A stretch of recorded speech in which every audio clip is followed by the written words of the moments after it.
पिछले कक्षा में हम साइंस सीटेट 6 to 8 एनसीईआरटी का भोजन संरक्षण तक पढ़ चुके थे।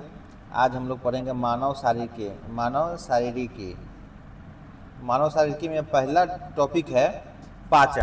पहला टॉपिक क्या है? पाचन, डाइजेशन। जटिल भोजन को सरल भोजन में बदलने की प्रक्रिया पाचन कहलाती है। यानी जटिल भोजन को हम सरल भोजन में बदल देते हैं, उसी प्रक्रिया को हम पाचन कहते हैं। पाचन दो प्रकार के होते हैं, भौतिक और रासायनिक। भौतिक पाचन और रासायनिक पाचन। तो भौतिक पाचन क्या होता है? बिना किसी एंजाइम की सहायता से जो पच जाए उसे भौतिक पाचन कहते हैं। जिसमें एंजाइम की सहायता हो तब पचे वो रासायनिक कहलाता है। भौतिक हो गया, बिना किसी एंजाइम की सहायता से वो पच जाएगा, वो भोजन पाचन कहलाएगा। जब एंजाइम की हम सहायता लेंगे तब वो पाचन पचेगा, तब रासायनिक कहलाएगा। एंजाइम जैवीय उत्प्रेरक है जो रासायनिक प्रक्रिया में सहायक है। एंजाइम क्या है? जैवीय उत्प्रेरक है जो रासायनिक प्रक्रिया में सहायक होते हैं। मानव पाचन तंत्र ह्यूमन डाइजेस्टिव सिस्टम। पाचन की शुरुआत मुख गुहा से होती है। जब मनुष्य कोनो चीज खाता है तो कहां से होता है? पहले मुंह में रखता है, तो मुंह से, यानी मुख गुहा से उसका शुरुआत होता है पाचन। मुख गुहा में भौतिक प्लस रासायनिक पाचन होता है। मुख गुहा में क्या होता है? भौतिक प्लस रासायनिक दोनों पाचन होता है।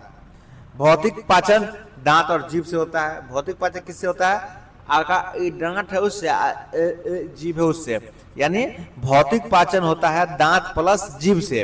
रासायनिक पाचन होता है लार से, यानी एंजाइम। देखिए लार में एंजाइम रहता है, तो एंजाइम रासायनिक पाचन लार से होता है। हम रासायनिक पाचन कहते हैं, एंजाइम की मदद से पाचन होता है, उसे रासायनिक पाचन कहते हैं। दांत समय अवधि के आधार पर, दांत को हम समय अवधि के आधार पर बांटे दो भागों में, अस्थाई दांत और एक है अस्थाई दांत। अस्थाई दांत दूध के दांत को कहते हैं। अस्थाई दांत दूध के दांत, जो अस्थाई नहीं हो उसे हम कहते हैं अस्थाई, जो अस्थाई हो जाएगा, फिक्स हो जाएगा, उसे कहे हम अस्थाई दांत। तो दूध के दांत को भी हम अस्थाई दांत कहते हैं, यानी अधिकतम संख्या 20 होती है। अस्थाई दांत या दूध की दांत की संख्या कितनी होती है? 20 होती है। उसके बाद अस्थाई दांत की संख्या 32 होती है। यानी ये अधिकतम जो 20 को दांत है ना, उसके जो टूटने के बाद जो होता है वो अस्थाई दांत रहता है 32 को। कहता जीवन काल 6 से 8, जीवन काल 20 को दांत का 6 से 8 साल है। यानी इसमें टूटता है, यानी जीवन काल 6 से 8 वर्ष है 20 गो का। लेकिन 32 गो के दांत का जीवन काल पूरे जीवन काल तक है, यानी मृत्यु तक है। दांत कार के आधार पर 4 भागों में बांटा गया है। दांत को कार के आधार पर 4 भागों में बांटा गया है। कृंतक, इंसीजर्स, रदरनक, केनाइन, अग्र चवर्णक, प्रीमोलर, चवर्णक, मोलर। हम लोग सीधे कहते हैं ICPM। हम लोग याद कैसे करते हैं? ICPM, यानी I means incisor, C means canine, PM means premolar, M means molar. तो इंसीजर कृंतक का काम क्या होता है? काटने का। कृंतक का काम क्या होता है? काटने का।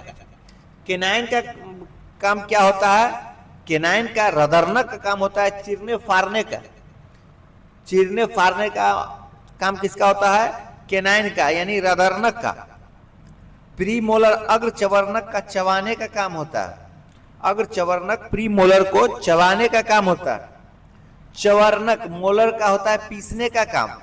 यानी हम जान गए कि कृंतक का काटने का काम होता है, रदरनक में चीरने फाड़ने का काम होता है, अग्र चवर्णक का चबाने का काम होता है, चवर्णक का पीसने का काम होता है।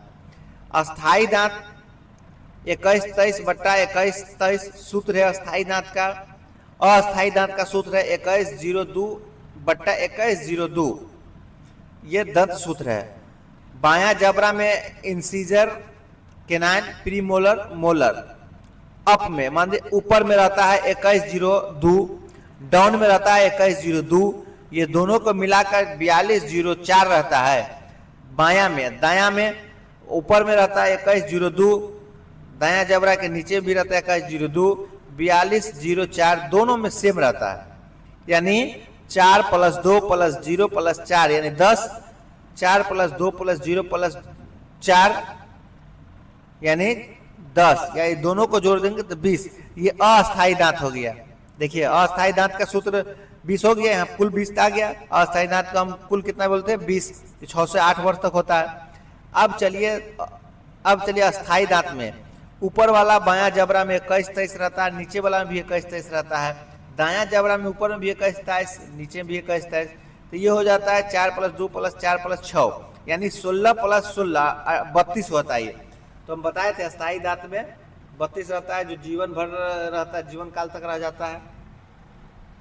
दांत के भाग, दांत के जब दांत को हम तोड़ के निकालेंगे ना तो ऊपर वाला भाग को, सबसे ऊपर वाला भाग को शीर्ष कहते हैं, उसके बाद ग्रीवा होता है, उसके बाद इनामेल चमक प्लस मजबूत करता है, उसके बाद 2 नोखी निकला रहता है, उसे जड़ कहते हैं। और उसी बीच में देखिएगा दांत के कर्सिव जैसा बना रहेगा, एक कर्सिव, ये जो कर्सिव बना हुआ उसे कहते हैं डेंटाइन, दांतों का निर्माण। उसी बीच में एक रेखा जैसा रहेगा, देखिएगा आपको जब रूट कैनाल ट्रीटमेंट करता है ना तब ये सब पता चलता है, तब मच गुहा है, सनसनाहट उसी से पता चलता है। जीभ का कार्य हम बता रहे हैं, भोजन को लार के साथ मिलाना। जीभ का कार्य क्या है? भोजन को लार के साथ मिलाना, भोजन के स्वाद को बताना, स्वाद कलिका। अब जीभ का होता है कि सबसे ऊपरी वाले भाग मीठा स्वाद, मीठेपन का स्वाद बताता है जीभ। सबसे ऊपर वाला भाग है ना जिसको पकड़ नहीं सकते, ऊपर वाला भाग को हम कहते हैं मीठेपन से स्वाद लेते हैं उसका। उसके बाद हम नमकीन का स्वाद लेते हैं, उसके बाद हम खट्टेपन का स्वाद लेते हैं, उसके बाद हम कड़वेपन का स्वाद लेते हैं। यानी जीभ के सबसे ऊपरी वाला जो शुरू में निकला हुआ है उसमें हम मीठेपन का स्वाद देते हैं, उसके बाद हम नमकीन का स्वाद लेते हैं, उसके बाद हम खट्टेपन का स्वाद लेते हैं, उसके बाद हम कड़वे का स्वाद लेते हैं। दोस्तों आपको मैं ये पूरा बताया, ये सीटेट के लिए इम्पोर्टेंट जीव है और दांत का विषोत्र। आप सब लोग इसको जरूर याद करें।